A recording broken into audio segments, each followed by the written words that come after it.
There is a city in Pennsylvania that once had 20,000 residents, 54 hotels, and the third busiest post office in the state.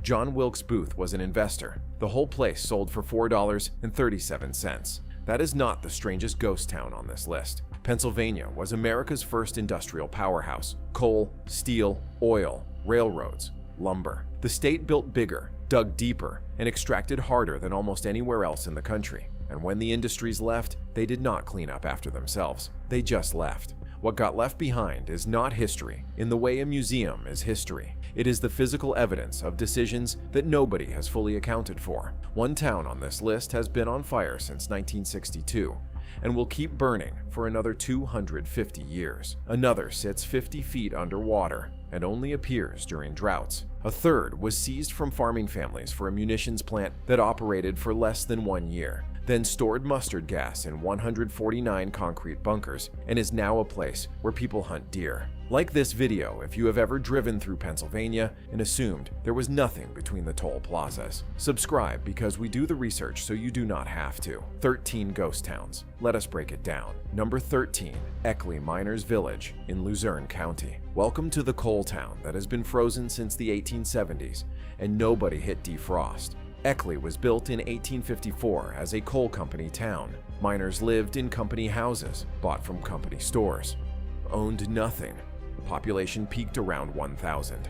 When the coal industry declined, the town did not exactly die. It just stopped changing. In 1968, the film crew for the Molly Maguires showed up to shoot a period movie starring Sean Connery. They found the town required almost no set dressing. It already looked like the 1870s. Almost 60 years later, it still does. Eckley is now a state museum. About 80 people live here, mostly museum staff. Rows of identical cottages line unpaved streets. The company store is still there. The church is still there. Some houses are privately inhabited. Others are museum exhibits. The contrast between the two creates an uncanny valley effect where you genuinely cannot tell which homes are alive and which are frozen in time. Translation: Eckley is not abandoned. It is paused, and nobody hit play. Number 12, Rausch Gap on the Dauphin and Lebanon County border. Welcome to the ghost town on the Appalachian Trail that nobody warned you about. Rausch Gap was founded in 1828 as a coal mining and canal town. It reached about 1,000 residents. By 1910, it was completely abandoned. Today, it is accessible only by hiking the Appalachian Trail. No road access. Stone foundations poke through forest undergrowth. Cold water springs still flow. An AT shelter sits near the former town site. But here is what nobody tells you. The cemetery is the only maintained feature. Volunteers hike into a ghost town specifically to tend the graves. The dead receive more care than anything else that remains. A T-through hikers camp among the ruins every night during hiking season. They sleep where families lived, surrounded by foundations and a graveyard someone still visits. If a ghost town on the Appalachian Trail feels unsettling, the next one was abandoned because nobody could even be bothered to make a decision about it. Number 11, Petroleum Center in Venango County. Welcome to the oil town that hosted a president and was abandoned 2 years later. Petroleum Center was founded in 1866 during the Pennsylvania oil boom. It reached approximately 3,000 residents. It had hotels, saloons, and a reputation for lawlessness that made the Wild West look organized. In 1871, President Ulysses S. Grant visited. By 1873, the town was essentially abandoned. The oil ran out. The people followed. Today, Petroleum Center is part of Oil Creek State Park. You can bike through on the Oil Creek Trail. There is one remaining visible structure, stone steps leading up to where a bank used to be. The stairs go up and stop. There is nothing at the top. A town that hosted a sitting president has been reduced to bank steps leading to empty air. Picture this. You are biking through a state park. The trail is pleasant. Birds are singing. You stop at an interpretive sign and learn that you are standing where 3,000 people lived, where a president visited, and where everything disappeared within 24 months. You look around, trees, that is it. The stairs to nowhere are about the most honest monument Pennsylvania has ever built. Number 10, Concrete City in Plymouth Township, Luzerne County. Welcome to the apartment complex that survived dynamite. In 1911, the Delaware-Lackawanna and Western Railroad's coal department built 20 reinforced concrete apartment buildings as an experiment in permanent worker housing. Fireproof, low maintenance, a home for 40 mining families that would last forever. They abandoned it in 1924, 13 years. That is all. The mining operations moved and the company walked away. But here is the catch. When someone tried to demolish the buildings with dynamite in the 1930s, the concrete resisted. The demolition failed. The buildings that were designed to be indestructible turned out to be indestructible, even when you want them gone. More than 100 years after abandonment, all 20 buildings are structurally intact. Trees grow through the roof lines, their canopies emerging above the top floor. The concrete is stained dark green from moisture and pale orange from mineral leaching. Empty window openings stare at you from every direction, and here is the detail that gets under your skin. The buildings absorb sound. Apartment buildings are supposed to be loud, full of footsteps and arguments and television noise. These are silent in a way that feels wrong. Domestic scale buildings made of industrial material, creating a quiet that does not belong there. The coal company purchased permanence. They got exactly what they paid for. The permanence just applies to a ruin now. These buildings will likely still be standing in 2124. Remember Eckley's frozen town at number 13? At least Eckley is occupied. Concrete City is occupied only by trees and silence, and the uncomfortable knowledge that humans built something they cannot undo. Number 9. Yellow Dog Village in Armstrong County. Welcome to the place that was not abandoned so much as simply forgotten. Yellow Dog Village is an entire company town. Approximately 50 wooden houses, a church, a school, built around 1900 by a petroleum pipeline company to house the workers who maintained oil and gas pipelines crossing Armstrong County. When the pipeline maintenance requirements changed, the workers left or were not replaced. The company stopped maintaining the property. No formal decision to close, no demolition order, no redevelopment proposal. Nobody chose to end Yellow Dog Village. They just forgot about it. That was approximately 60 years ago. Wooden houses in various stages of returning to the earth. Some still have interior contents. The road grid is navigable, but overgrown. The church is visible through the vegetation, still standing, still shaped like a place where people gathered. A building designed for community sound in the permanent absence of community. That silence is the specific kind that tells you something stopped that was not supposed to stop. Urban explorers call it Pennsylvania's best ghost town. The current owners maintain it as a small farm and allow visitors on select dates. So you can visit a town that was abandoned by neglect with the owner's permission. That is a very specific kind of tourism. Number 8. Scotia in Centre County. Welcome to the Carnegie Ghost Town, haunted by the wrong ghost. Scotia was built in the 1880s by Carnegie Steel to house iron ore miners. The entire town was company-owned. Workers lived in company houses, bought from company stores, and owned nothing. When the ore was exhausted around 1911, Carnegie's successors closed the mines and walked away. Every building was company property. The workers had no claim to anything they had built their lives around. But here is what makes Scotia genuinely creepy. The ghost that allegedly haunts the ruins is not a miner. It is a confessed murderer named Bert DeLege, the last person publicly hanged in Centre County. He was executed on April 25, 1911, and buried in an unmarked grave somewhere in the vicinity. The so-called Black Ghost of Scotia is reportedly most active around the anniversary of his hanging. Graffiti resembling the ghost has been found painted on the old ore washer ruins. Today, the ruins are scattered through state game lands, 176 near State College, stone foundations in the forest, water-filled iron ore pits creating eerie ponds, an old railroad grade converted to a hiking trail. Carnegie extracted the ore, abandoned the workers, and left behind a ghost town haunted by a hanged murderer who had nothing to do with mining. That is a very Pennsylvania combination. If you think corporate abandonment is unsettling, the next few entries involve the government doing the erasing, and at least one of them involves a dam that was never built. Number 7. The Minisink Valley displaced towns in Pike and Monroe counties. Welcome to the 70,000 acres where 15,000 people lost their homes for a dam that never existed. This one requires some context because it is genuinely absurd. In the 1960s and 70s, the federal government proposed the Tox Island Dam on the Delaware River.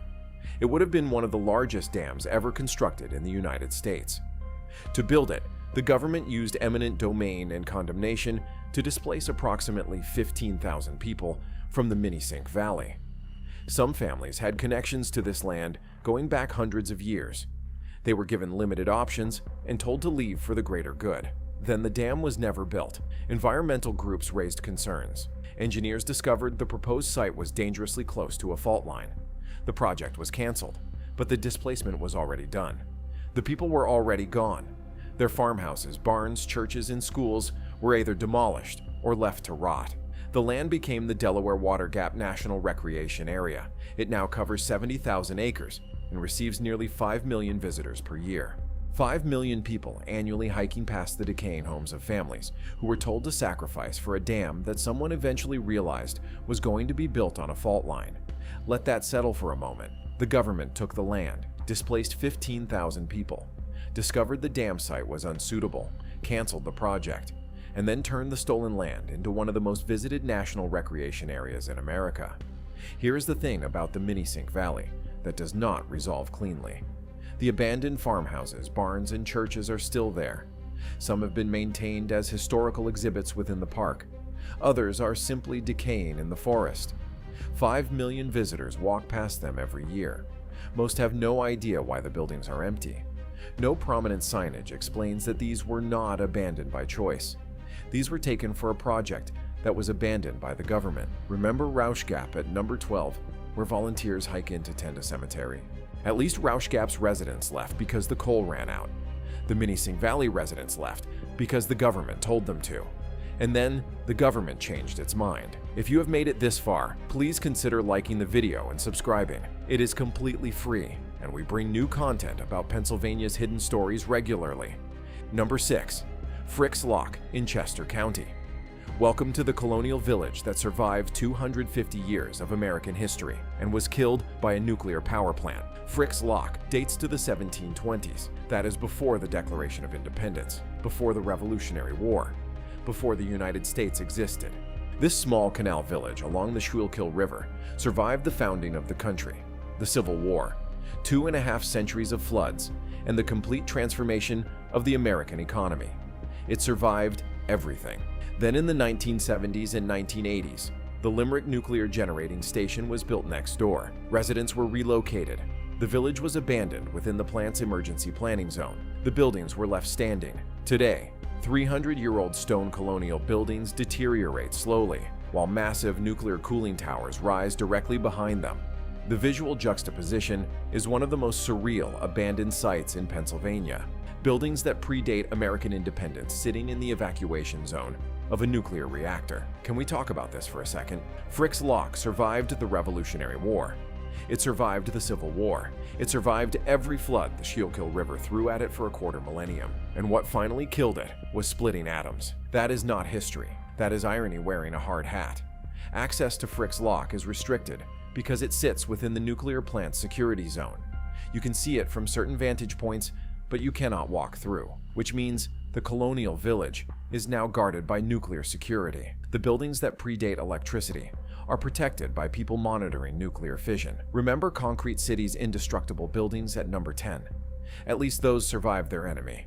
Frick's Lock survived 250 years of enemies and lost to one it could not have imagined. Number 5. Somerfield in Somerset County. Welcome to Pennsylvania's Atlantis, the town that appears and disappears depending on the weather. Somerfield was established in 1816 along the National Road, America's first federally funded highway. At its heart was the Great Crossings Bridge, a triple-arch sandstone span built in 1818 under President James Monroe.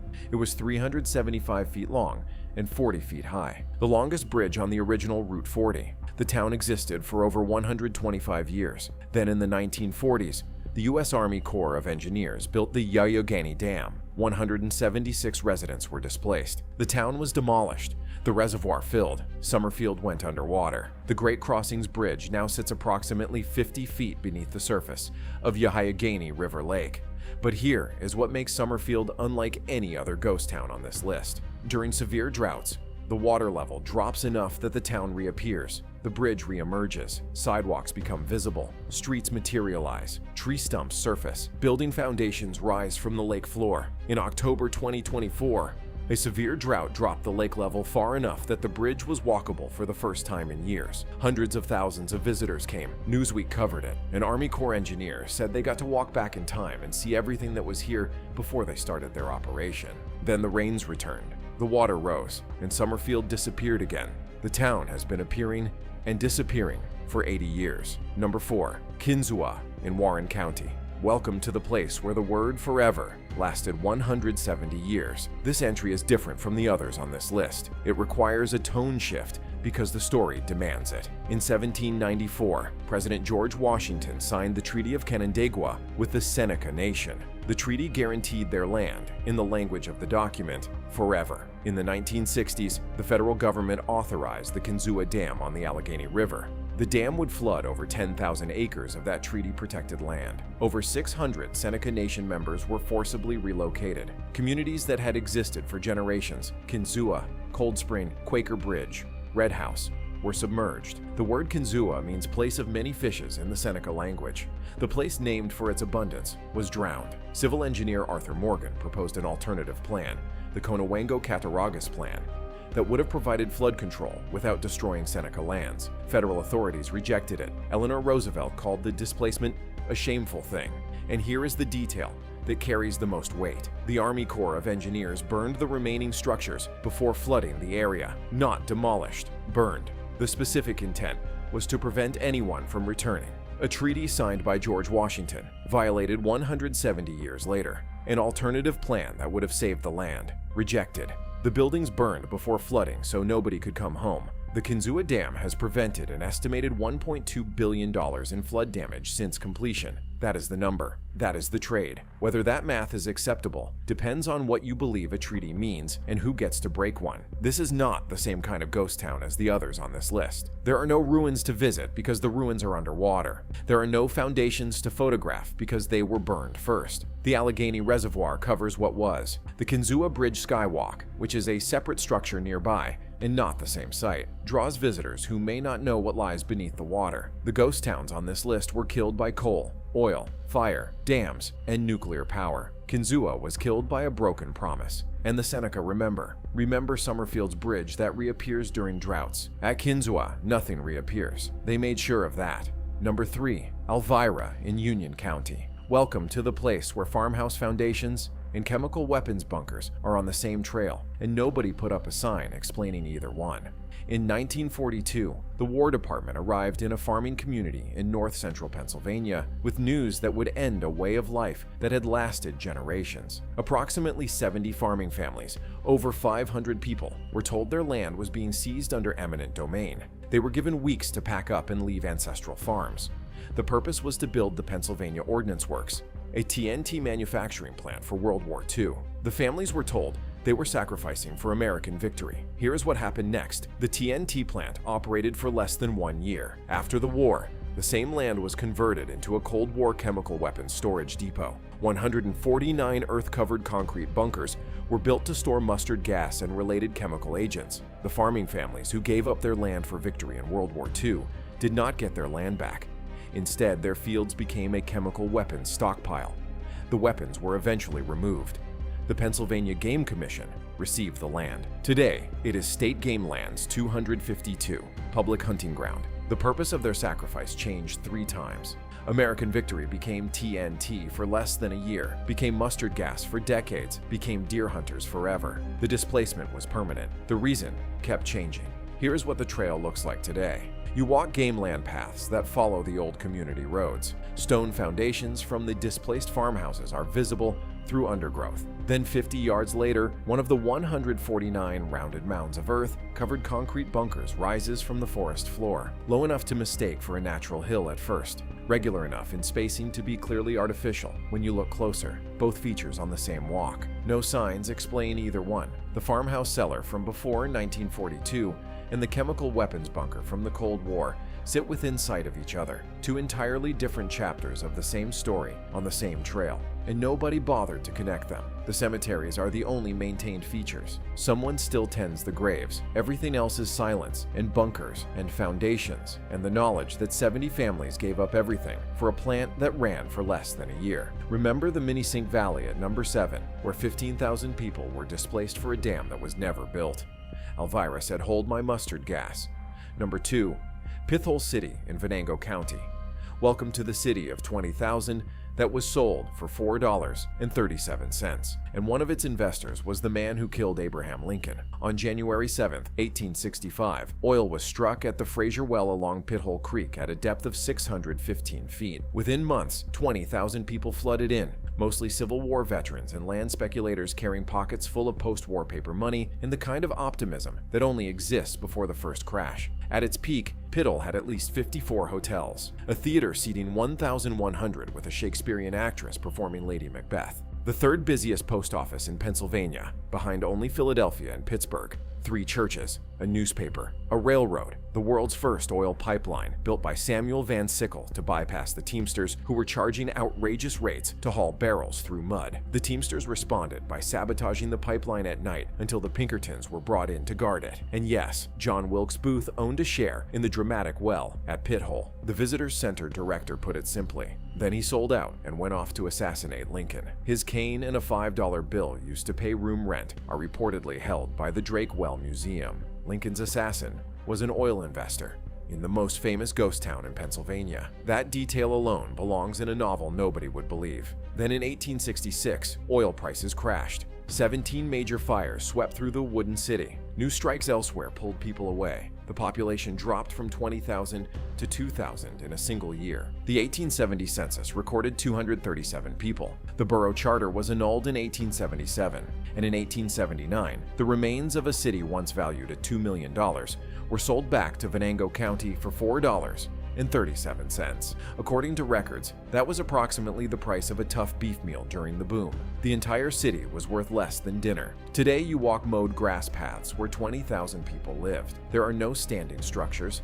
Every building was wooden without foundations and has completely disappeared. Interpretive signs mark where hotels, theaters, and banks stood. Volunteers mow the streets so visitors can walk through a city that no longer exists. The Pithole Visitors Center is open June through August on weekends with a diorama of over 200 tiny buildings showing the city at its peak. Admission is $5 for adults. Outside grounds are open dawn to dusk year-round for free. Lantern tours run in October. Picture this. You are standing on mowed grass on a hillside. Signs tell you that directly beneath your feet was a theater with Tiffany chandeliers. Behind you was a hotel built in a single day. To your left, a pipeline guarded by Pinkertons. Somewhere in this grass, John Wilkes Booth owned a piece of the action. Now there is nothing, not a single wall, not a single foundation, just grass, signs, and volunteers who mow a city that has been gone for 160 years. That is either devotion or denial, probably both. Number 1. Centralia in Columbia County. Welcome to the town that has been on fire for 64 years and will keep burning for another 250. Centralia gets the top spot because nothing else on this list comes close. Not in scale, not in absurdity, not in the specific feeling of standing on pavement that is warm because the earth beneath it is literally burning. On May 27, 1962, the Centralia Borough Council hired firefighters to clean up the town landfill before Memorial Day. The dump occupied an old strip mine pit at the edge of town. They did what they had always done. They set it on fire. The fire spread through an unsealed opening into the abandoned bootleg No. 6 mine tunnel below. It reached the underground coal seams, and it never stopped. Early suppression attempts were underfunded, poorly coordinated, and began too late. Crews tried trenches, water, fly ash, and slurry. Every effort failed. A 1983 federal report estimated that fully excavating the burning coal seams would cost between $600 and $660 million. Congress declined to authorize the expenditure. Instead, in 1984, Congress allocated $42 million, roughly $130 million in today's money, to relocate the residents. Most accepted buyout offers. Over 1,000 people moved. More than 500 structures were demolished. In 1979, a gas station owner measured his underground fuel tank temperature at 172 degrees.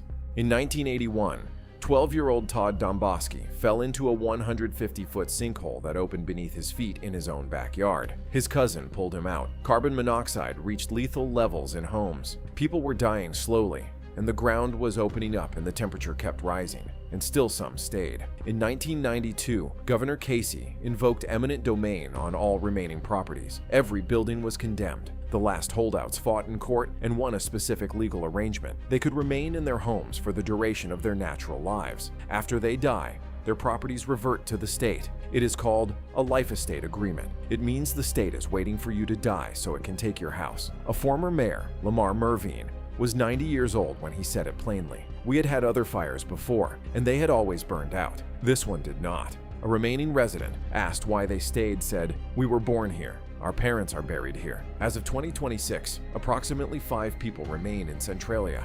Population estimates vary by source. The 2020 census recorded 4, some accounts say 5. Either way, this is a town that peaked at 2,761 residents in 1890. It had 7 churches, 5 hotels, 27 saloons, 2 theaters, a bank, and 14 general stores. Now it has warning signs. In 2002, the U.S. Postal Service discontinued zip code 17927. The federal government deleted the town from the mail system. Let that sink in. The government did not just condemn the buildings, it erased the address. In April 2020, a private landowner covered Graffiti Highway, the abandoned stretch of Route 61 that had become Centralia's most photographed feature, with dirt. The attraction was buried.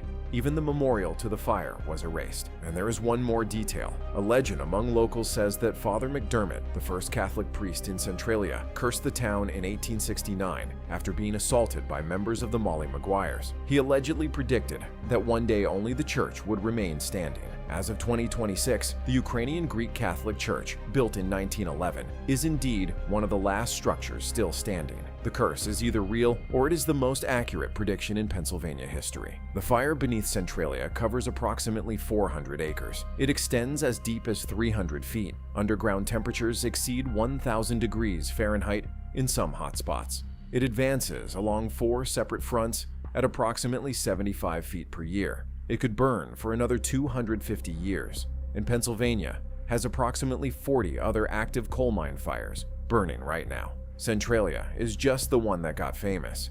Picture this. You are standing on a cracked road that leads nowhere. Steam drifts from fissures in the pavement. A warning sign tells you the ground is unstable, the air may be toxic, and the fire is real. The church still stands nearby. The streets are still here, running through empty fields where houses used to be. In winter, the ground warmth melts the snow in patches, the fire writing its signature on the surface for anyone looking down from above. You are walking streets that were designed for a town of thousands. The town burned because someone tried to clean up for a holiday, and nobody could afford to put it out. Here is the thing about these 13 ghost towns. They are not haunted by ghosts. They are haunted by decisions. To burn trash near a mine, to build a dam on treaty land, to seize farms for a plant that operated 1 year, to build a dam on a fault line and cancel the dam after displacing 15,000 people, to extract the oil and leave, to extract the ore and leave, to extract the coal and leave, to forget about a pipeline town until the church is the only thing still standing. The resource changes, the pattern does not. Build, extract, leave, take, use, abandon. Every ghost town on this list was once a place where people lived ordinary lives. The transition from normal town to ghost town happened through decisions made by people and institutions with more power than the residents. That has not changed. Centralia will be burning long after everyone watching this is gone. The fire does not know the town is closed. And if you think that is just Centralia's problem, Pennsylvania has 39 more of them. Like this video, if you just learned Pennsylvania has been keeping secrets under its forests and beneath its lakes. Subscribe, because the next time you drive through this state, you will want to know what is under your feet. These towns are real. The ruins are still there. Most of them you can visit, and every single one of them is a place you were not supposed to know about. Now you do.